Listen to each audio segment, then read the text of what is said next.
BlackRock hires a single father who works as a janitor, but a billionaire doctor gets jealous and won't let him go. The morning sun painted Miami Beach in shades of amber and gold as Ryan Walker guided his blue Harley-Davidson into the staff parking lot of the Melbrook Hotel. At 28 years old, he'd perfected the art of arriving before dawn, when the world still belonged to dreamers and those who cleaned up after them. He killed the engine, the rumble fading into the whisper of ocean waves 3 blocks away. His blue janitor's uniform was crisp, pressed the night before with the same attention to detail he applied to everything in his life. The yellow gloves tucked into his belt weren't a symbol of shame, they were a badge of honor. Ryan had learned long ago that dignity wasn't found in a job title. It was carried in how you performed the work itself, how you treated people, how you moved through the world. "Morning, Ryan," called Marcus, the night security guard, his voice echoing across the empty lot. "That bike sounds sweeter every day. You do something to her?" "Rebuilt the carburetor last weekend," Ryan said, patting the Harley's tank affectionately. The blue paint gleamed under the parking lot lights, a reflection of countless hours of maintenance and care. "She purrs like a kitten now. Smoother acceleration, better fuel efficiency." Marcus whistled appreciatively. "You got magic hands, man. You should open a shop, make some real money. I'd be your first customer." Ryan smiled but said nothing. Marcus didn't know about the other hands Ryan possessed, the ones that danced across keyboards late at night, analyzing stock patterns, studying market trends, executing trades that would make Wall Street veterans weep with envy. The hands that had just been offered a position managing $500 million for the most prestigious asset management firm in the world. The hotel lobby gleamed under crystal chandeliers, a monument to wealth Ryan serviced but didn't inhabit. Marble floors reflected light like mirrors. Original artwork adorned walls that cost more than most people earned in a lifetime. He moved through it like a ghost, visible but unseen, present but ignored. That's how he preferred it. Invisibility granted him time to think, to observe, to learn. In 3 years of working here, he'd learned more about human nature and wealth dynamics than any business school could teach. His phone buzzed in his pocket. Ryan glanced at the screen. Another notification from his trading platform. His portfolio had gained another 8% overnight on a semiconductor play he'd positioned perfectly. He'd turned his modest savings of $12,000 into something approaching $200,000 over the past 3 years.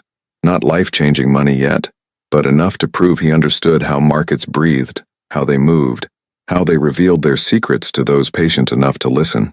"Ryan, thank God you're here early." Jennifer, the head housekeeper, rushed toward him, her tablet clutched against her chest like a shield. She was in her 50s, a woman who'd worked in hotels since she was 16, who knew every secret the Melbrook contained. "The presidential suite needs deep cleaning. We have a VIP checking in at noon. Someone very important, apparently. The GM himself called me at 5 a.m. to make sure everything was perfect." "I'll handle it," Ryan assured her, taking the suite access card she offered. "Any special requirements?" "Just make it sparkle. You know how you do." Jennifer paused, studying him with the maternal concern she'd developed over the years. "You okay? You look tired." "Didn't sleep well. Too much on my mind." "Well, try not to think too hard while you work. The presidential suite is a disaster. Someone had a party up there, and not the kind that makes housekeeping's job easy."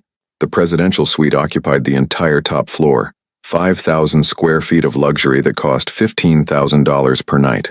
Ryan took the service elevator, his mind already wandering to the analysis he'd been running on semiconductor stocks. The chip shortage was easing, but most traders didn't understand the secondary effects yet. The companies that supplied the equipment to make the chips were positioned for massive growth, but they were flying under the radar. He'd bought calls on 3 of them 2 months ago. They were already up 40%. The suite door clicked open to reveal what could only be described as controlled chaos. Someone had hosted a party, an elegant one, judging by the champagne bottles and the absence of typical mess. But there were papers everywhere, scattered across the marble floor like autumn leaves. Financial documents, spreadsheets, reports with official-looking headers. Ryan began methodically, starting with the living area. He'd developed a system over the years. Work left to right, top to bottom, miss nothing. As he collected discarded champagne flutes, crystal, he noticed, $300 a bottle, his eyes caught on one of the papers. Financial reports, hospital acquisition documents, pharmaceutical investment summaries. He shouldn't look. It wasn't his business. These were confidential documents, and reading them violated every principle of professional discretion. But old habits died hard, and Ryan's mind was trained to spot opportunity in data. His eyes scanned the numbers automatically. absorbing information with the speed of someone who'd spent years training himself to process complex financial information quickly. The reports belonged to Davenport Medical Group, a healthcare conglomerate that had been expanding aggressively over the past 3 years. The numbers were impressive, more than impressive. They were exceptional. Whoever ran this company understood leverage, timing, and risk management at a sophisticated level. The pharmaceutical acquisitions had been timed perfectly, bought at precisely the right moment in the approval cycle. The hospital purchases showed a pattern, targeting undervalued facilities in growing markets, restructuring them, and flipping them for substantial profits. This wasn't luck. This was skill. I don't pay people to read my confidential documents. Ryan's head snapped up. Standing in the bedroom doorway was a woman who redefined every concept of beauty he'd thought he understood. She wore a royal blue blazer over denim shorts, an unusual combination that somehow worked perfectly on her athletic frame. Blonde hair caught the morning light streaming through floor-to-ceiling windows, creating a halo effect that seemed almost unfair. Blue eyes assessed him with the sharpness of someone accustomed to evaluating threats and opportunities in split seconds. She was young, younger than he'd expected for someone running a medical empire. Mid-20s maybe, 24 or 25 at most. Her skin carried the golden tone of someone who actually had time for the beach despite building businesses. There was something in her posture, confident but not arrogant, powerful but not intimidating. She carried her wealth and success the way some people wore expensive perfume, naturally without announcement. "I apologize, ma'am," Ryan said, carefully placing the papers on the desk. His heart was pounding, but he kept his voice steady. "I wasn't reading them in detail, I was moving them to clean the surface." You were absolutely reading them," she countered, but without heat. There was curiosity in her voice, maybe even amusement. "Your eyes were tracking the profit margins column. That's not casual observation. That's analysis. I've seen that look before. Usually in boardrooms, not from housekeeping staff." Ryan straightened, meeting her gaze directly. He'd learned early in life that looking away suggested guilt or shame, and he felt neither. "You're right. I apologize for the intrusion. The numbers caught my attention. I should have been more professional." "Why?" She moved closer and Ryan caught the scent of her perfume, something expensive and subtle. "Why did they catch your attention? Most people's eyes would glaze over looking at financial reports. Yours didn't. Because they're exceptional. Whoever structured your pharmaceutical acquisitions last quarter understood market timing perfectly. You bought right before the FDA approvals came through on 3 separate compounds. That's not luck. That's insider knowledge or truly sophisticated analysis." Something flickered in her eyes. Surprise, definitely, but also recognition. The look of someone who'd just discovered something unexpected and potentially valuable. "You understand pharmaceutical market dynamics?" "I understand patterns," Ryan said carefully. "Markets all move according to similar principles: supply, demand, timing, psychology. The rest is just different applications of the same fundamental concepts. Pharmaceuticals follow the same patterns as tech stocks or commodities or real estate. You just need to know what signals to watch for." She moved into the room, her expensive shoes, Louboutin he noticed, recognizing the red soles, clicking against marble. Up close, she was even more striking, but it was her eyes that held him. They were intelligent, curious, slightly lonely despite all the power they contained. He'd seen that look before, in his own mirror during the darkest nights when success felt hollow. "I'm Celeste Davenport," she said, extending her hand. Her grip was firm when he took it, businesslike but with warmth underneath. "Ryan Walker." Her skin was soft against his calloused palm. "I should finish the cleaning so you can enjoy your suite, Miss Davenport." "Wait." She gestured to the papers spread across the desk. "What would you do differently? With the portfolio, I mean. If you were managing it, what would your strategy be?" Ryan hesitated. This was dangerous territory. He was a janitor offering financial advice to a billionaire. The absurdity of the situation wasn't lost on him. "Miss Davenport, with all respect, I'm a janitor, not a financial advisor. I'm not qualified to—" "Humor me," she interrupted. "Consider it market research. I like getting perspectives from unexpected sources. Some of my best business insights have come from people outside the traditional finance world. So tell me, what do you see that I might be missing?" He glanced at the documents again, his mind automatically processing the information, organizing it into patterns and possibilities. "You're overexposed to traditional hospital infrastructure. The model that made you rich over the past 3 years is dying. The future of healthcare isn't centralized, it's decentralized. Urgent care clinics, telemedicine platforms, home health services, mobile diagnostics. The Melbrook Hotel model actually translates well to this. Luxury medical tourism combined with cutting-edge treatment. Create destinations for procedures that insurance doesn't fully cover, but you'd need to pivot before the insurance reimbursement models collapse completely, which they will within 18 months. Celeste's expression was unreadable, but her posture had shifted slightly. Leaning in, engaged. That's a very specific timeline. 18 months. What makes you so certain? Policy cycles are predictable if you know what to watch for. The current administration's healthcare reforms will phase in by next March. The new reimbursement formulas will cut hospital payments by an average of 17%. Anyone still heavily invested in traditional hospital overhead by then will hemorrhage money. But if you pivot now, you can position yourself ahead of the curve. Sell the underperforming facilities to competitors who don't see it coming yet. Reinvest in the distributed care model, and you'll triple your market position while everyone else is scrambling to adapt. And you know this how? There was genuine curiosity in her voice now, mixed with something else. Respect, maybe. Where does a janitor learn to analyze healthcare policy and market trends? Ryan smiled slightly. I read, a lot. Everything I can get my hands on. Financial journals, policy papers, quarterly reports, market analysis. And I pay attention to patterns. I've been tracking healthcare stocks for 2 years. I saw what happened with the last major reform cycle. History doesn't repeat exactly, but it rhymes. The signs are all there if you know what to look for. She studied him for a long moment, and Ryan felt weirdly exposed under that gaze, as if she could see through the janitor's uniform to something else underneath. Not just his analytical skills, but something deeper. His ambitions, his dreams, his carefully constructed plan to escape the life circumstances had dealt him. Do you have time for coffee? Celeste asked suddenly. I want to hear more of your analysis. Consider it a consultation.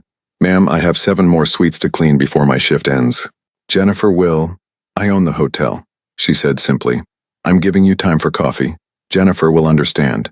Consider it part of your duties today. Consulting with a guest. 15 minutes later, they sat on the suite's private balcony, the Miami coastline spreading before them like a promise. Celeste had made the coffee herself. Apparently, she didn't trust hotel room machines, which Ryan found oddly endearing, and it was remarkably good. Rich and smooth, with hints of chocolate and nuts. So, Ryan Walker, the philosophical janitor, she began, settling into the chair across from him. What's your story? And don't give me the sanitized version people put on job applications. I can get that from HR files. Tell me the real story. Not much to tell, Ryan said, sipping the excellent coffee. I work here, I maintain my motorcycle, I live simply. Pretty boring, actually. Bullshit. The profanity surprised him coming from someone so polished, so put together.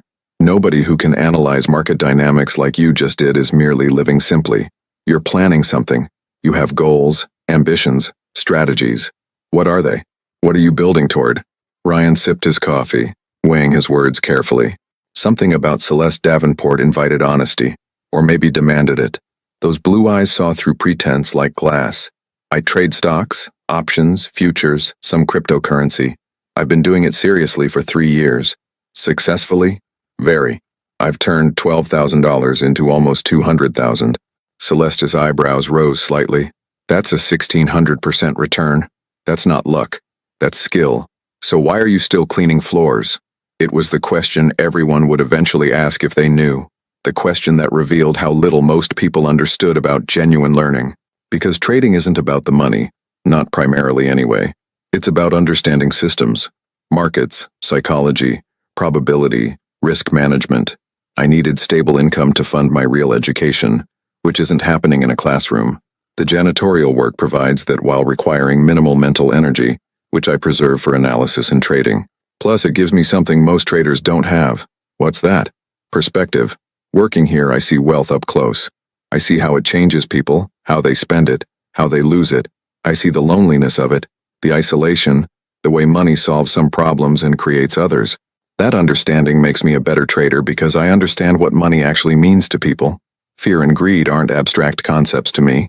They're emotions I watch play out every day in how guests treat staff. Celeste leaned back, reassessing him with new eyes. That's either brilliant or insane. Maybe both, Ryan admitted. My father used to say that wisdom comes from unusual perspectives. He was a philosophy professor, taught me that wealth of mind mattered more than wealth of wallet. Used to say, past tense, He died 5 years ago. Cancer. The old pain was still there, but dulled now like a scar instead of an open wound. My mother went when I was 19. Car accident. So it's been just me for a while now. I'm sorry, Celeste said, and Ryan could tell she meant it. Losing parents young changes you, makes you either stronger or bitter. You sound like you're speaking from experience. My father died 3 years ago, heart attack at 52. He built the Melbrook Hotel from nothing, and I inherited it the day after I turned 21. I was in medical school at the time, completely unprepared to run a business empire. Had to figure it out fast or lose everything he'd built. But you didn't lose it, you expanded it, created a medical empire alongside it.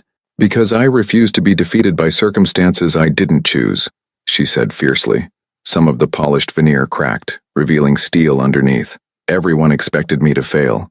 Sell the hotel, go back to medicine, let someone else handle the real business, but I'm stubborn. Or stupid. The line is pretty thin sometimes. What's your goal? Ryan asked, genuinely curious. You've already succeeded beyond most people's wildest dreams. What drives you now? Celeste looked out at the ocean, and for a moment, her mask slipped completely. Honestly, I don't know anymore. I started because I had to prove something. To myself, to my father's memory, to everyone who doubted me. But now, I've proven it. I've built more than he ever did, and I'm lonelier than I've ever been in my life. The admission hung in the air between them, vulnerable and raw. Ryan recognized it for what it was, a moment of genuine connection, the kind that happened rarely in life. Success without meaning is just expensive emptiness, he said softly. Exactly. She turned to him and her eyes were bright with unshed tears. You understand that. Most people don't. They think money solves everything, but it just amplifies what's already there. If you're lonely, wealth makes you more isolated. If you're insecure, success makes you more paranoid about losing it. Do you like music at the beginning of videos? Ryan did. Celeste had jazz playing softly through the sweet speakers. Miles Davis, he recognized, and it created the perfect backdrop for their conversation. The saxophone wove through their words like a third presence, filling comfortable silences with melancholic beauty. They talked for another hour, and Ryan found himself more engaged than he'd been in years. Celeste wasn't just beautiful and rich. She was genuinely intelligent, with opinions shaped by experience rather than privilege. She'd gone to medical school at Johns Hopkins, finished her residency in internal medicine, then abandoned it all when her father died. The hotel had been struggling, over-leveraged, months from bankruptcy. She'd learned business by necessity, made brutal decisions, fired people who'd worked for her father for decades, restructured everything from the ground up. I was supposed to save lives as a doctor, she said quietly. Instead, I save balance sheets. Sometimes I wonder if I made the right choice. Do you ever regret not practicing medicine? Ryan asked. Every single day, she admitted. But I help more people this way. Davenport Medical Group serves 3 million patients annually across 12 states. As a doctor, I might have helped a few thousand in my entire career. The math is simple, even if the emotional equation isn't. Ryan understood that kind of sacrifice. Sounds lonely, though, being responsible for that many people, that much money. It is. Her blue eyes met his, and something passed between them. Recognition, perhaps, of shared isolation. The thing about success is that it's incredibly isolating. People either want something from you or they're intimidated by you. Genuine connection becomes rare. Almost impossible, actually. Is that why you're having coffee with your janitor? You're not my janitor. You're a person who happens to clean floors while planning a Wall Street takeover. There's a difference. She paused, studying him. And yes, that's exactly why. Because you don't want anything from me. You're not impressed by the money or the position, you just talk to me like a human being. Do you have any idea how rare that is? The moment hung between them, fragile and unexpected. Then Celeste's phone rang, shattering the intimacy. She glanced at the screen and sighed. My CFO. I have a board meeting in an hour. I need to prepare. Ryan stood, suddenly aware that he'd been sitting here for 90 minutes while his work sat undone. I should finish the suite anyway. Thank you for the coffee, Miss Davenport. Celeste, she corrected. Just Celeste. And Ryan? She stopped him at the door. Thank you for the conversation. It's been refreshing. Most people don't challenge me intellectually. They just tell me what they think I want to hear. Anytime you need a janitor's perspective on healthcare economics, I'm available. She laughed, a genuine sound that transformed her face from beautiful to luminous. I might take you up on that. Actually, I will take you up on that. Are you working tomorrow? Every day except Sundays. Same time tomorrow then? I'd like to continue this conversation. Ryan felt something shift in his chest, like a door opening that he'd kept carefully locked. I'd like that too. Over the following 3 weeks, an unusual pattern developed. Celeste stayed at the Melbrook Hotel more frequently than seemed necessary for someone who had multiple residences, always in the presidential suite, always generating just enough mess to require Ryan's specific attention. They would talk, sometimes for 10 minutes before her schedule pulled her away, sometimes for hours when she cleared her calendar entirely. Ryan learned things about Celeste that probably weren't in any news article or business profile. She was divorced at 23, a brief marriage to a venture capitalist named Preston Montgomery who'd wanted a trophy wife rather than a partner. He'd been 42 to her 22, sold her a vision of partnership that evaporated the moment the ring was on her finger. The divorce had been expensive and bitter, with Preston trying to claim he'd contributed to her business success, despite doing nothing but criticize and undermine her. He wanted me to be his beautiful, accomplished wife who deferred to him on everything important, Celeste explained one evening. But I'd already been running a medical empire for a year when we met. I wasn't capable of being small for anyone's ego. The marriage lasted 8 months. The divorce took 14. She lived alone in a waterfront mansion she'd bought to prove something to herself, that she could afford the kind of property that would have been unimaginable to her middle-class upbringing. But the house felt empty and echoing. She rattled around in 8,000 square feet of luxury, eating takeout in her gourmet kitchen, sleeping alone in a master suite larger than some apartments. I thought success would feel different, she admitted. I thought there would be some moment where everything clicked and I'd feel satisfied. But it's like chasing the horizon. No matter how far you go, it's always just as far away. Ryan shared pieces of himself too, gradually, carefully. His mother had died when he was 19, killed by a drunk driver while driving home from her nursing shift. His father, a philosophy professor at Miami-Dade College, had never really recovered. He died 5 years later, technically from lung cancer but really from grief and loneliness. Ryan had been 24, suddenly alone in the world with a philosophy degree, no clear career path, and an inheritance that barely covered the funeral expenses. That's when I started trading seriously, Ryan explained. I'd been dabbling in college using student loan money I probably shouldn't have risked. But after Dad died, I had this clarity. I didn't want to live a conventional life. I didn't want to spend 40 years in a cubicle waiting for retirement. I wanted to understand how the world actually worked, how wealth was created and destroyed, how systems operated beneath the surface most people never examined. So you became a janitor, Celeste said, without judgment. So I became a janitor, Ryan confirmed, because it paid enough to live on, required minimal mental energy, and gave me time and freedom to pursue my real education. Most people thought I was crazy or lazy or unmotivated. They didn't understand that I was being strategic. What's your goal, though? What happens when you've learned enough? Ryan had never told anyone about the BlackRock application. It felt too audacious, too unlikely. But something about Celeste made him want to be honest. I applied to manage capital for BlackRock. It's the most difficult position to obtain in quantitative finance. They receive 10,000 applications per year and hire maybe 5 people globally. That's ambitious for anyone, regardless of background. That's ambitious for a janitor with a philosophy degree, Ryan corrected. But I'm qualified. I've built a track record over 3 years that proves I can generate consistent alpha across multiple market conditions. My Sharpe ratio is in the top 98th percentile of retail traders. My max drawdown is lower than most hedge funds. I understand markets at a level that most people with fancy degrees don't, because I learned by doing rather than by memorizing theories. Have you heard back? Not yet. The lie came smoothly. He'd been carrying the secret of his acceptance for 2 weeks now, unable to process it, unable to decide what it meant. The offer sat in his email like a bomb waiting to explode his carefully constructed life. They talked about everything: philosophy, markets, life, purpose. Celeste challenged his assumptions about wealth, and he challenged hers about meaning. They debated the ethics of capitalism, the role of business in society, whether success without personal connection constituted failure. I built everything I have, Celeste said one evening, but I did it by sacrificing everything else. No real friends, just business associates and networking contacts. No family. I have cousins I haven't spoken to in years. No relationship. Preston destroyed my ability to trust that anyone wanted me, rather than my money. I wake up in a mansion that costs $30,000 a month to maintain, and I'm lonelier than I was when I was a broke medical student eating ramen. You could change that, Ryan pointed out. You have resources. You could take time off, travel, pursue hobbies, build real relationships. With whom? Everyone I meet wants something. Investors want money. Employees want favor. Men want a trophy or a sugar mama. How do I trust that anyone's interest is genuine? Ryan didn't have an answer for that, but he understood the problem intimately. His own isolation was self-imposed, but no less real.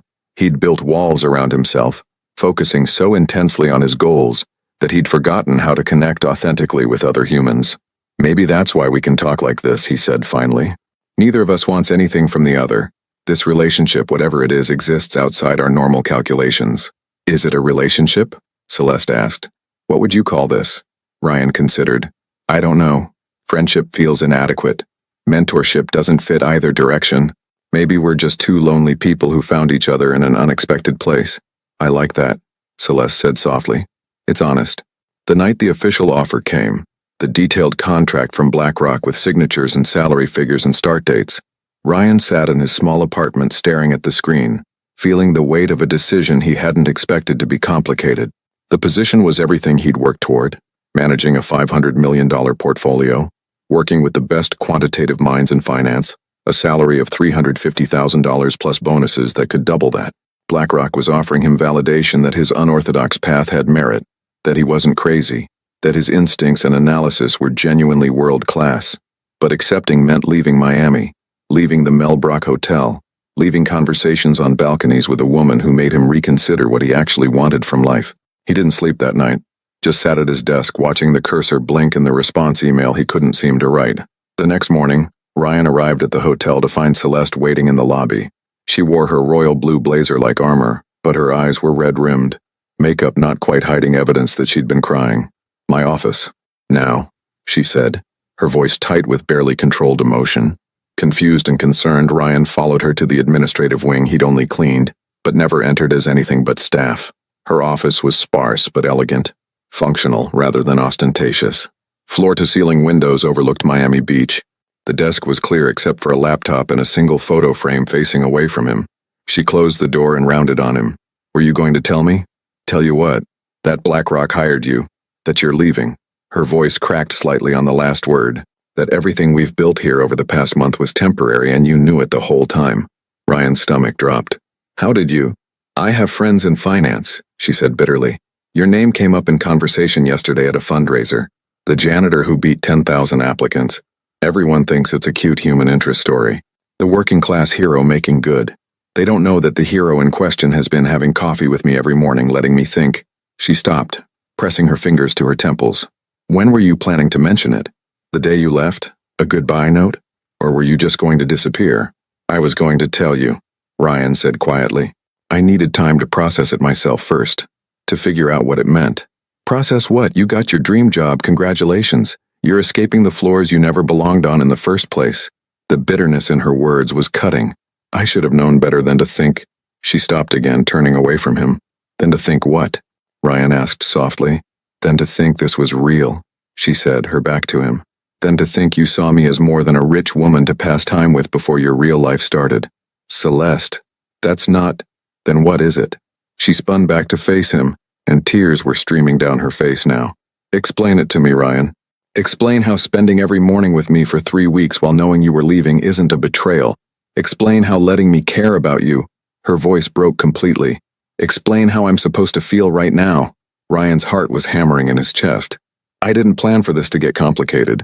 Well, it is complicated, she shot back, because somewhere between analyzing my financial reports and drinking coffee on my balcony and talking about philosophy and loneliness, I started to care about you. And I don't care about people. I can't afford to. Caring makes you vulnerable, and vulnerability destroys empires. I learned that lesson the hard way with Preston. But you, she pressed her hands to her face. You made me forget that lesson. You made me think maybe connection was possible again. And now you're leaving. Ryan moved toward her instinctively, but she held up a hand, stopping him. Don't, she whispered. Don't touch me right now. I need to think clearly, and I can't do that if you touch me. What do you want me to say? Ryan asked, feeling helpless in the face of her pain. This position, it's everything I've been working toward for years. It validates every unconventional choice I've made. It proves that I was right to take this path. And what about us? The question hung in the air. loaded with implications neither of them had fully acknowledged until this moment. What about what we've been building here? I don't know, Ryan admitted. I don't know what this is, Celeste. I don't know if it's real, or if it's just two lonely people finding temporary comfort. I don't know if it could survive in the real world outside of these morning conversations. But I know that walking away from you feels wrong, and I know that staying would mean giving up everything I've worked for. So you choose the job, she said flatly. I understand. I've made the same choice 100 times. It's not that simple. It's exactly that simple. Celeste's voice had hardened now, the vulnerable moment passing, the CEO reasserting control. You have an opportunity that most people would kill for. You'd be insane to turn it down for whatever this is. I won't ask you to make that sacrifice. But you want me to, Ryan said, understanding suddenly. You want me to stay. Celeste was silent for a long moment, her chest rising and falling with controlled breaths. When she finally spoke, her voice was barely above a whisper. Yes. God help me, yes. I want you to stay. I want you to choose this. Choose us. Over Wall Street glory. But I can't ask you to do that. It wouldn't be fair. What if you did ask? Ryan's pulse was racing now, everything suddenly crystallizing. What if you made me an offer I couldn't refuse? What do you mean? I mean that BlackRock will take my mind and my time and my soul and give me money in return. But what if there's something more valuable here? What if you offered me a different path? Celeste's eyes widened, understanding dawning. Are you serious? I'm saying that if you wanted to make me a counteroffer, I would listen. I'm saying that maybe the opportunity I've been chasing isn't the one that will actually make me happy. I'm saying that these past 3 weeks have meant more to me than I've admitted to myself. She stared at him, emotions warring across her face. Then, with visible effort, she pulled herself together, straightening her blazer, wiping her eyes. When she spoke again, it was with the cool authority of a woman used to making billion-dollar decisions. I'm offering you a partnership, she said. Director of Financial Strategy for Davenport Medical Group. You would oversee all investment decisions, portfolio management, and capital allocation for the entire enterprise. You'd have a team of analysts reporting to you, direct access to me and the board, equity in the company. The base salary would match BlackRock's offer, $350,000, but the equity package would be worth substantially more over time, and you'd be building something that matters, healthcare infrastructure that actually helps people, not just managing money for wealthy investors. Ryan felt like the air had been knocked out of his lungs. You're serious? I'm always serious about business, and this is business. I need someone who thinks like you, who understands markets the way you do, who isn't afraid to tell me when I'm wrong. Someone who won't be intimidated by my position or my wealth. Someone who sees opportunities I'm missing. And the personal component? Ryan asked carefully. The caring you mentioned? Celeste's mask slipped again, vulnerability showing through. We'll figure that out, or we won't. But at least we'll have the chance. At least I won't spend the rest of my life wondering what might have happened if I'd been brave enough to fight for something I wanted. It was manipulation, Ryan knew. Brilliant manipulation wrapped in genuine feeling. She was using her resources to keep him close, leveraging her wealth to compete with BlackRock. It should have angered him, should have felt like a violation of what they'd been building. Instead, it moved him. Because beneath the manipulation was something real, fear of loss, hope for connection, the raw human need to not be alone. She was offering him not just a job, but a different vision of what his life could be. I need to think about this, he said finally, his mind reeling. How much time? 48 hours. I need 48 hours to process this and make a decision I can live with. Celeste nodded, her composure reassembling like armor. Okay, 48 hours. But Ryan? Her voice softened. Whatever you decide, I need you to be honest about why. Don't stay because you feel obligated. Don't go because you feel trapped. Make a choice you can live with. Choose the path that's right for you, regardless of how I feel about it. And if I choose to go, pain flashed across her face, then I'll wish you well and mean it. And I'll remember these 3 weeks as a beautiful moment that reminded me I'm still capable of feeling something. Ryan walked out of her office with his mind spinning, his heart pounding, his entire carefully constructed plan in ruins. In the hallway, he nearly collided with Jennifer, the head housekeeper. Everything okay? She asked, noticing his expression. You look like you've seen a ghost. Just processing some news, he managed. Well, process it on your break. The ambassador's suite needs attention and you're 20 minutes behind schedule. Ryan went through the motions of his work mechanically, his thoughts elsewhere. He cleaned rooms without seeing them, his hands performing familiar tasks while his mind wrestled with the biggest decision of his life. By the time his shift ended at 3 p.m., he'd made a decision, not about the job, but about what he needed to do next. He needed perspective, needed to think clearly, needed to consult with the one person whose advice had never steered him wrong. He rode his Harley to Miami Memorial Gardens, parking where he always did, near the entrance that led to the older section where his father rested. The cemetery was quiet, peaceful, dappled with afternoon sunlight filtering through oak trees. His father's grave was simple, a flat stone with basic information. No flowery epitaph, no grand statement. Just his name, dates, and a single line. He taught with wisdom and loved without condition. Ryan sat on the grass beside the headstone, feeling the warmth of sun-baked earth through his jeans. "Hey, Dad," he said softly. "I could use some of your philosophy right about now." The breeze rustled through trees, carrying the scent of cut grass and flowers. "I got the job, the one I've been working toward for 3 years. BlackRock. They're offering me everything I thought I wanted.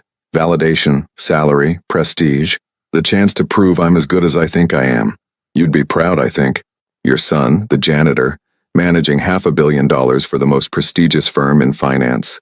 A bird sang somewhere nearby, clear and pure. "But there's this woman, Celeste.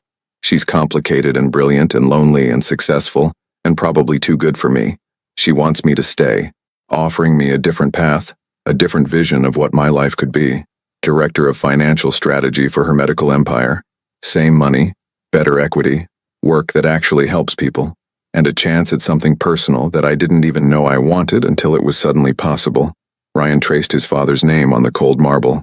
"You always said that wealth of mind mattered more than wealth of wallet, that the richest people were those with meaningful connections and purpose beyond themselves. But what if I could have both? What if I could have the career success and the personal connection? Is that naive? Am I just setting myself up for disaster by mixing business and personal feelings?" No answer came, of course. Just the whisper of wind and the distant sound of traffic and the peaceful quiet of the dead. "I think you'd like her," Ryan continued. "She asks the kind of questions you used to ask, the ones that don't have easy answers, the ones that force you to examine what you actually believe. She challenges me, makes me want to be better, makes me think about what better even means. Is it chasing prestige in New York? Or is it building something meaningful with someone who sees me clearly?"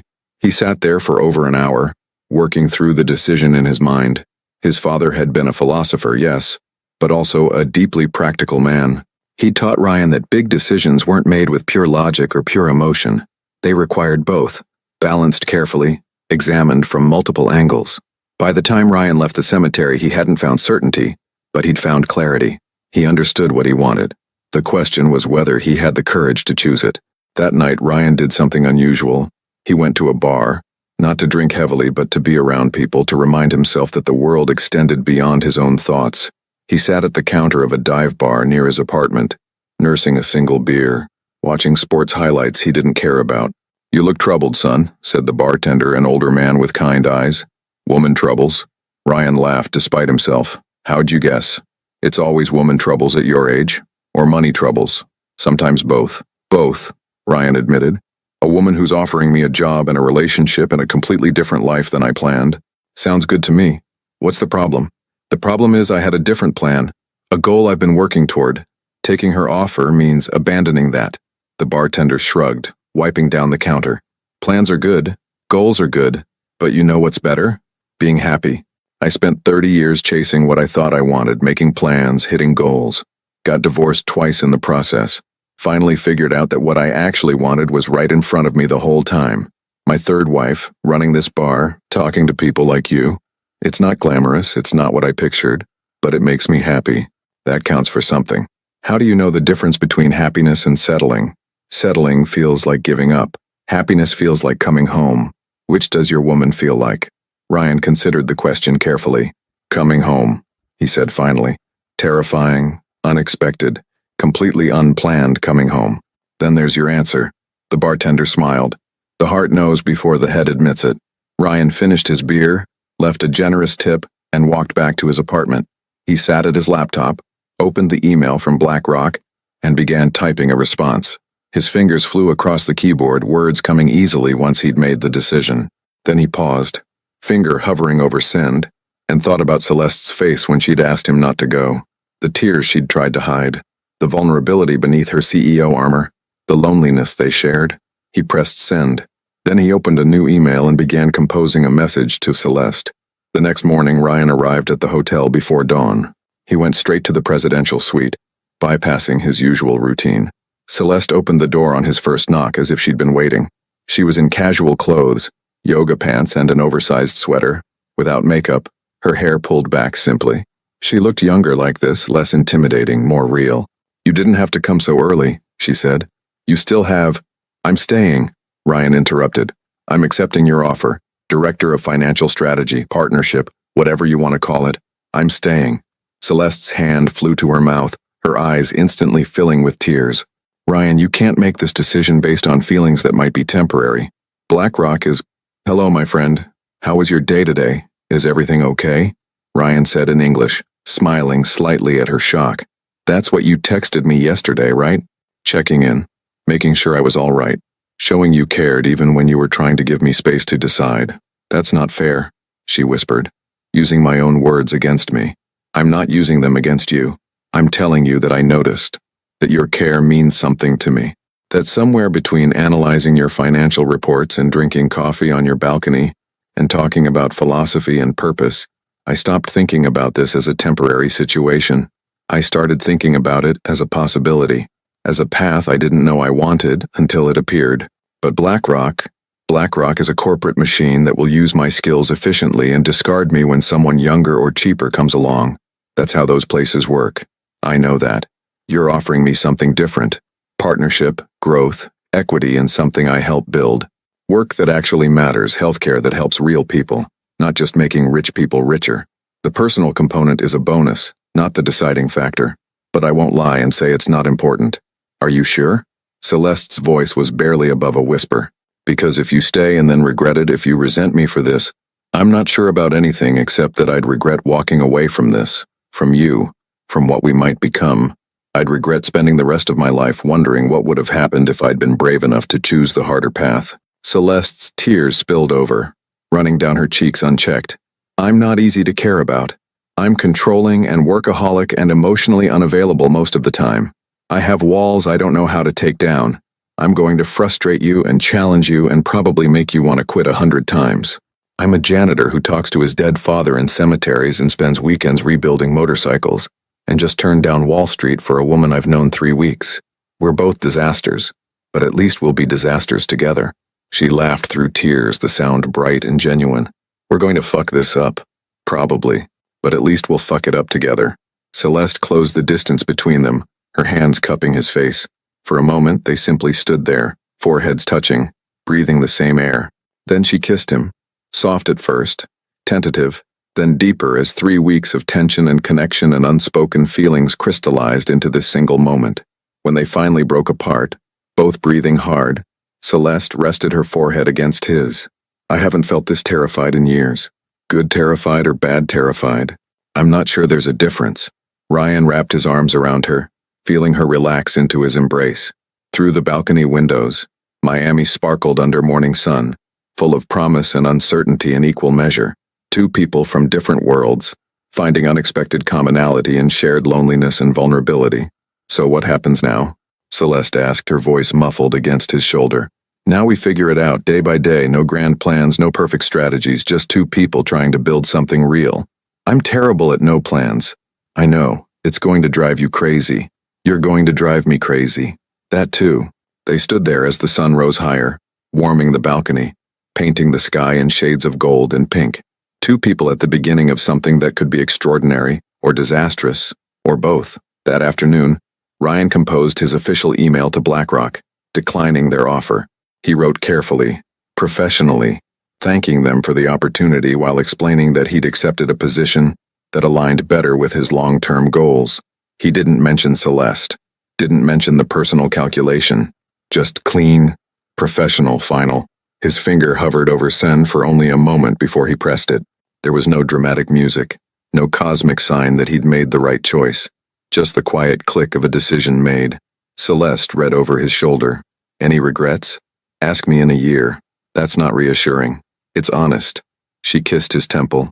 "I can work with honest." They spent the rest of the day planning his transition into the new role. Celeste was in full CEO mode now. Strategic, organized, thinking 5 steps ahead. She outlined reporting structures, introduced him via email to key team members, scheduled meetings with department heads and board members. "You start in 2 weeks," she said. "That gives you time to give proper notice to housekeeping and for me to prepare the executive team for your arrival. There will be questions. People will be skeptical of my janitor boyfriend becoming director of financial strategy." "I'm your boyfriend now? Aren't you?" "I'm honestly not sure what we are," Ryan admitted. "But boyfriend works for now. We need ground rules," Celeste said, shifting into business mode. "Parameters for how we handle the dual relationship. Professional and personal can't blur too much or it will destroy both." They spent the next hour drafting what they jokingly called the Relationship Risk Management Protocol, boundaries around work discussions at home, guidelines for managing conflicts, procedures for recusal when personal interests might conflict with business decisions. It was unromantic and practical and absolutely necessary. "Most people starting a relationship don't create exit strategies," Celeste noted, reviewing their document.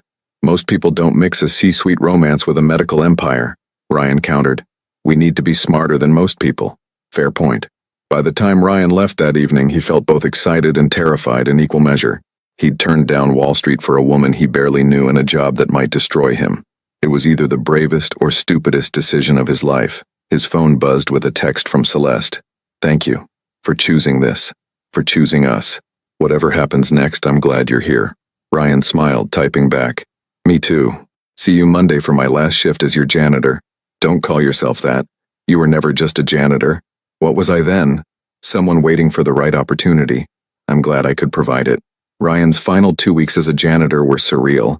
He cleaned rooms knowing each swipe of the mop was bringing him closer to a completely different life. His colleagues noticed nothing different, which somehow made it even more bizarre.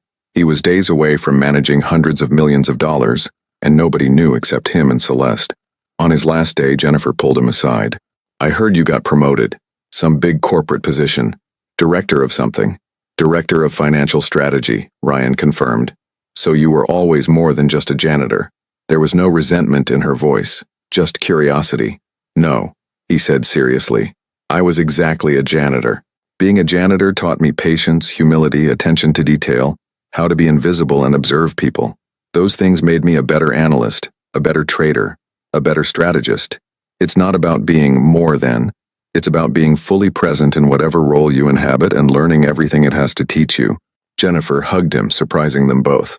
"Don't forget us little people when you're making millions." "Impossible. The little people taught me everything that matters." That evening, Celeste hosted a small gathering in the presidential suite. Just the senior management team of Davenport Medical Group and a few board members.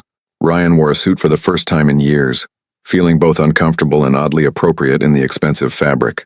"Everyone," Celeste announced, her voice carrying the authority of someone used to commanding rooms. "Meet Ryan Walker, our new director of financial strategy. He comes to us from an unconventional background, but I assure you his qualifications are impeccable. Ryan has demonstrated extraordinary market analysis skills and strategic thinking.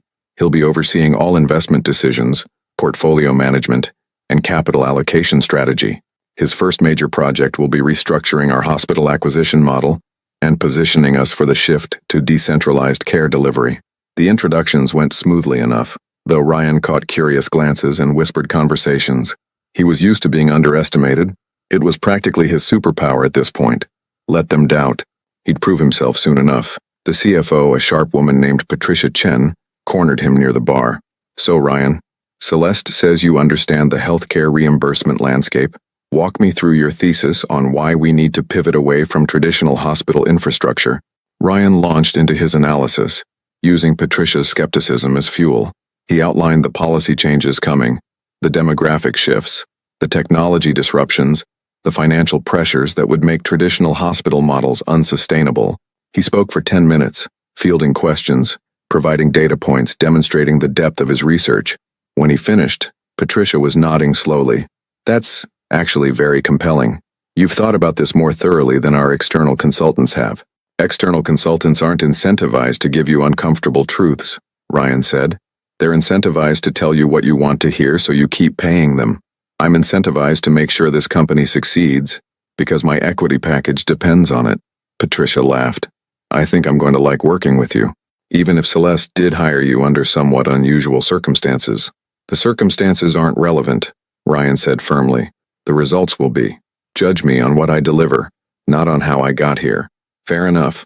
After the gathering, when only he and Celeste remained, she poured 2 glasses of wine. You handled that brilliantly. Patricia was trying to test you and you more than passed. They think I'm your charity case or your boy toy, Ryan said bluntly. Maybe both. Let them think whatever they want. You'll prove otherwise within 6 months. Your analysis is stronger than anyone's on that team. And once they see your results, the speculation will die. They clinked glasses and Ryan felt the full weight of everything that had changed in just a month. A month ago, he'd been a janitor with secret ambitions. Now he was director of financial strategy for a multi-billion-dollar medical conglomerate, dating the CEO, making decisions that would affect thousands of employees and millions of patients. I want to establish something before we officially begin working together, Ryan said seriously. If this doesn't work out, the relationship part, it can't affect the professional part. Your company is too important. The work is too important. The patients you serve deserve better than having their care jeopardized by our personal drama. We need an agreement that personal complications won't compromise business decisions. Celeste studied him with newfound respect. You're absolutely right. We should have clear parameters. They spent the next hour expanding their relationship risk management protocol, adding clauses about professional boundaries, conflict resolution procedures, what happens if they break up. It was unromantic and clinical and absolutely necessary for protecting both the relationship and the business. Most people starting a relationship don't create detailed exit strategies, Celeste noted, reviewing their document for the 3rd time. Most people don't mix a C-suite romance with a medical empire and millions of lives depending on sound business decisions, Ryan countered. We need to be smarter than most people. We need to think about what happens when emotions run high and make decisions now, while we're rational, that will follow even when we're not. God, you're practical. Someone has to be.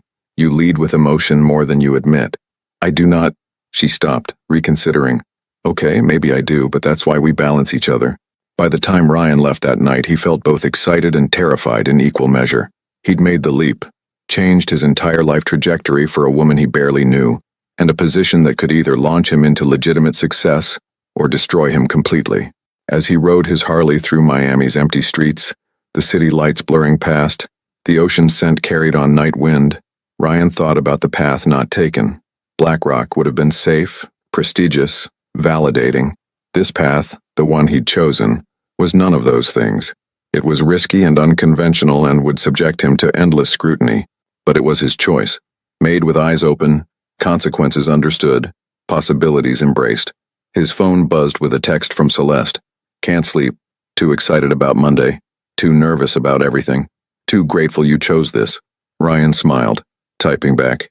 Can't sleep either. Too aware that I just rewrote my entire life plan in a month. Too hopeful about what we're building.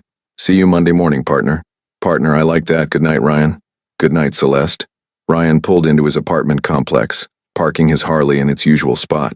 As he climbed the stairs to his unit, he thought about his father's grave and the conversation they'd had under stars and silence. I chose her, Dad, he whispered to the night.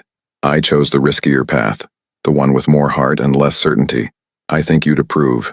I think you'd say that's what it means to really live, choosing possibility over safety, connection over isolation, building something meaningful over just accumulating wealth. Inside his apartment, Ryan opened his laptop to begin preparing for Monday. He had presentations to create, strategies to outline, a medical empire to help transform. The challenges ahead were enormous, restructuring a multi-billion-dollar organization's core business model, while navigating a relationship with his boss that could explode spectacularly at any moment. But for the first time in years, Ryan Walker felt genuinely alive, not because he was escaping something or proving something, but because he was running toward something better, something real, and sometimes that made all the difference in the world. A message from the channel creator. Dear friends watching this video, I want to take a moment to wish you all a Merry Christmas, even though we still have some time before the holidays arrive. May God bless and protect each one of you and your families during this special season and always. May your days be filled with peace, joy, and hope. Thank you for being part of this community, for sharing these stories with me, and for allowing me to be a small part of your day. Now I want to ask you something personal that I hope will spark memories. What was your first love? Do you still remember them? That special person who made your heart beat faster for the very first time? Who changed how you saw the world? Comment below and share your story with us. Sometimes remembering where we started helps us appreciate where we are now. Ryan's first month as Director of Financial Strategy exceeded even Celeste's expectations.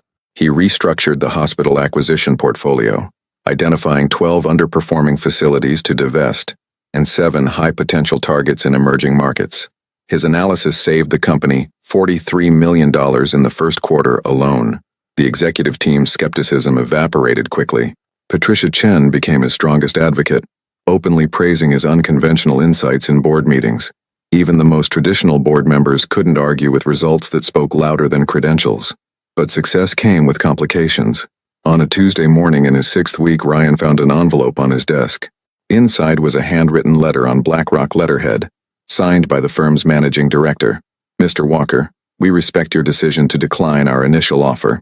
However, we believe you underestimate your value to our organization. We're prepared to offer you a portfolio management position at $500,000 base salary, double the equity package, and full relocation support. This offer expires in 7 days. Some opportunities don't come twice. Don't let this be one of them. Ryan stared at the letter, his heart pounding. $500,000. It was more money than he'd ever imagined earning, more than his father had made in his entire academic career. Enough to change everything. His office door opened. Celeste walked in, closing it behind her. They'd been careful about maintaining professional boundaries at work, but something in her expression told him this wasn't a business visit. You got a letter from BlackRock, she said. It wasn't a question. How did you? I have people who watch for things like this. Corporate intelligence isn't just about competitors. She moved to his window, looking out at Miami's skyline. What are they offering? More than before, significantly more. Are you considering it? Ryan stood, moving beside her. I don't know. A month ago I would have said no immediately, but now, Celeste, that's $500,000 base salary. That's security I've never had. That's everything you thought you wanted. She finished quietly. I understand, I do. And if you decide to take it, I won't stand in your way. Not again. You'd just let me go? What choice do I have? Her voice cracked slightly. I can't compete with BlackRock forever. I can't keep raising your salary every time they make a better offer. At some point you have to choose what you actually want, not what I can bribe you to accept. The words stung because they were partially true. That's not fair, isn't it? She turned to face him and her eyes were bright with unshed tears. I manipulated you into staying the first time, used my resources and my feelings and probably your guilt about hurting me. But manipulation isn't sustainable. Eventually you'll resent me for it. Or worse, you'll stay out of obligation rather than desire. Ryan wanted to argue, but he couldn't find the words, because she was right. The question he'd been avoiding for 6 weeks suddenly demanded an answer. Was he staying because he wanted to, or because he felt trapped by his choice? That evening, Ryan rode his Harley to Miami Beach, parking where sand met pavement. He walked to the water's edge, letting waves wash over his boots while he wrestled with the decision that refused to stay resolved. His phone rang. Unknown number. Hello? Ryan Walker? The voice was professional, female, confident. This is Sarah Mitchell from BlackRock's executive recruitment team. I wanted to personally extend our revised offer and answer any questions you might have. I received the letter. Then you know we're serious about bringing you on board. We don't make offers like this lightly. Your trading record is extraordinary, and your recent work at Davenport Medical has only reinforced our assessment of your capabilities. You've been watching my work? We watch everyone we're interested in. Your healthcare portfolio restructuring was brilliant. Exactly the kind of strategic thinking we value. But Ryan, and I hope you don't mind my directness, we're concerned you're limiting yourself. Davenport Medical is impressive, but it's still a regional player. At BlackRock, you'd have global reach, unlimited resources, and opportunities that simply don't exist elsewhere. Ryan was silent, listening to waves crash against shore. I know about your relationship with Ms. Davenport, Sarah continued. Corporate intelligence, as I'm sure you understand. And I want to be clear, we're not asking you to choose between career and personal life. We're asking you to choose your future. If Ms. Davenport truly cares about you, she'll understand that you can't sacrifice your potential for anyone, not even her. I'll think about it, Ryan said finally. 7 days, Ryan. After that, this opportunity closes permanently. Think carefully about what you're giving up. The call ended, leaving Ryan alone with the ocean and his thoughts. He didn't go home. Instead, he rode to Miami Memorial Gardens, sitting beside his father's grave as stars emerged overhead. I need your wisdom again, Dad, he said softly. BlackRock is offering me everything I thought I wanted. More money than I dreamed of. Validation, prestige, the chance to prove I belong in that world. But taking it means leaving Celeste, leaving what we're building together, and I don't know if I'm brave enough to walk away from that.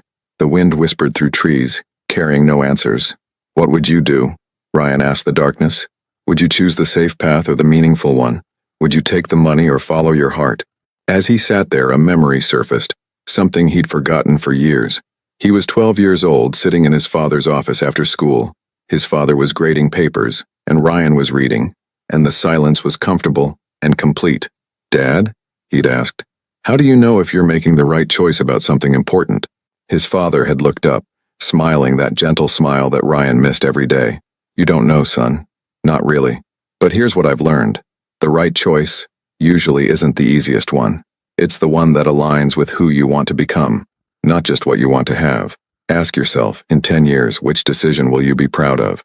Which version of yourself do you want to meet when you look in the mirror? Ryan stood, placing his hand on the cold marble. I think I know what you'd say. I think you'd tell me that wealth without meaning is just expensive emptiness, that success without connection is just organized loneliness, that I should choose the path that makes me better, not just richer. The cemetery offered no confirmation, but Ryan felt a clarity settling over him. Not certainty. He'd never have that, but clarity about what mattered. The next morning, Ryan arrived at Celeste's office before anyone else. She was already there, standing at her window with coffee in hand, staring at the sunrise. I'm not taking the BlackRock offer, he said without preamble. She turned, surprise and hope warring on her face. Ryan, you don't have to decide right now. You should take the full 7 days. I don't need 7 days. I needed one night to remember why I made this choice in the first place. He moved toward her. BlackRock is offering me money and prestige. You're offering me purpose and partnership and the chance to build something that actually matters. They're offering me a position, you're offering me a life. But $500,000 is just a number, Ryan interrupted. A big number, yes, but still just a number. What we have here, this partnership, this relationship, this work, that's real, that's meaningful, that's worth more than any salary BlackRock can offer. Celeste set down her coffee, moving toward him. Are you absolutely sure? Because once you decline this offer, they won't ask again. This door closes permanently. Then let it close. I'm choosing this door. I'm choosing us. She kissed him then, deep and grateful and relieved. When they broke apart, both were smiling through tears. I have something to tell you, Celeste said softly. Something I should have mentioned before, but I was afraid it would seem manipulative or strange. What is it? She walked to her desk, pulling out an old photograph. Do you recognize this? Ryan studied the image. It showed 2 children at a beach. A blonde girl, maybe 8 years old, and a dark-haired boy around the same age. They were building a sandcastle together, laughing at something outside the frame. I don't understand, Ryan said slowly. That's me, Celeste pointed to the girl. And that's you. This was taken 20 years ago at Miami Beach. Our families were there the same day. We played together for hours, built sandcastles, shared ice cream. You told me about your father being a philosophy professor. I told you about my father's hotel. We were just kids having a perfect beach day. Ryan's mind reeled. I don't remember this. I barely remembered it myself, until I found this photo last week while going through old family albums. But Ryan, I think that day mattered. I think meeting you, even as children, planted something in both of us. A memory of connection, of possibility, of someone who saw us clearly even then. That's why you felt familiar, Ryan said, pieces clicking into place. That first morning in the presidential suite, I felt like I'd known you before, but I couldn't place it. We were always meant to find each other again, Celeste whispered. The universe gave us a second chance, and I'm so grateful we didn't waste it. Ryan pulled her close, overwhelmed by the weight of it all. The childhood connection, the adult reunion, the choices that had brought them here. I'm declining BlackRock today. Final answer. No more doubts. I love you, Celeste said suddenly. I know it's fast and probably crazy, but I do. I love you, Ryan Walker. I love your mind and your integrity and your refusal to be anything but exactly who you are. I love you too, Ryan said, and meant it completely. I love your ambition and your vulnerability and the way you challenge me to be better. They stood there holding each other as Miami woke up around them. 2 people who'd found each other twice, once as children building sandcastles, and again as adults building something far more meaningful. That afternoon, Ryan called Sarah Mitchell at BlackRock. I appreciate the offer, he said professionally, but I'm declining. My work at Davenport Medical aligns with my values and long-term goals. The salary difference doesn't outweigh the meaningful impact I'm making here. That's disappointing, Sarah said. You're making a mistake, Mr. Walker, but I respect your decision. For what it's worth, the door is closed now. We won't make another offer. I understand. Thank you for the opportunity. As he hung up, Ryan felt a profound sense of peace. Not certainty. Life never offered that. But peace in knowing he'd chosen authentically, aligned with his values, following his heart rather than just his ambitions. 6 months later, Ryan and Celeste stood on the presidential suite balcony, where they'd had their first real conversation. Davenport Medical Group had just been named one of America's most innovative healthcare companies. Ryan's restructuring had increased company value by 40% while improving patient outcomes across every metric. Any regrets? Celeste asked, echoing their conversation from months ago. None, Ryan said honestly. This is exactly where I'm supposed to be. With a woman who's still controlling and workaholic and emotionally complicated. With a woman who challenges me every day to be better. Who builds empires while maintaining her humanity. Who had the courage to fight for what she wanted even when it seemed impossible.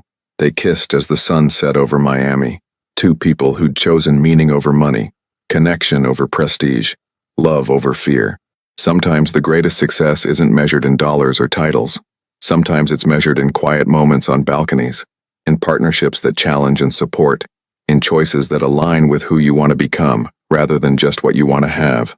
Ryan Walker had learned that lesson well, and he'd never been richer,